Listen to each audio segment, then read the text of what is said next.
আমাদের দেশব্যাপী মানব বন্ধনের কর্মসূচি আজকের এই কর্মসূচির অংশ হিসেবে আমরা আজকে এখানে মানব বন্ধনে দাঁড়িয়েছি। সংগ্রামী বন্ধুগণ, আপনারা জানেন দেশ এক চরম সংকটকাল অতিক্রম করছে।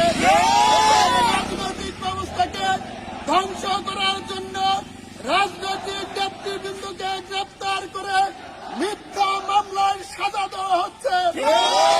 জামায়াত ইসলামের সংগ্রামী আমির ডাক্তার শফিকুর রহমান, সিরাজগঞ্জের কৃতি সন্তান জনাব রফিকুল ইসলাম খান সহ জামাত নেতৃবৃন্দকে মিথ্যা মামলায় সাজা দেওয়ার আয়োজন চলছে। বন্ধুগণ, আমরা এই প্রহসনের বিচারের তীব্র নিন্দা জানাই। অবিলম্বে প্রহসনের নির্বাচন এই বিচার বন্ধ করতে হবে। বন্ধুগণ, সেই সাথে গুপ্ত হত্যা, আজকে সারা দেশে গুপ্ত হত্যা চলছে, খুব চলছে। আজকে বিশ্ব মানবাধিকার দিবসে আমরা গুমকৃত ভাইদেরকে এই জালিম সরকারের কাছ থেকে ফেরত চাই, ফেরত দিতে হবে। আজকে একদলীয় নির্বাচন করার জন্য আজকে তারা ষড়যন্ত্র আয়োজন করেছে। এই ষড়যন্ত্র করে আগামী 7 তারিখের প্রহসনের নির্বাচন বাংলাদেশের জনগণ বাস্তবায়ন হতে অবিলম্বে কেয়ারটেকার সরকারের অধীনে জাতীয় নির্বাচনের ব্যবস্থা করতে হবে। দেশবাসীর এই দাবি গোটা দুনিয়ার গণতান্ত্রিক দেশগুলোর দাবি হচ্ছে নির্বাচন হতে হবে।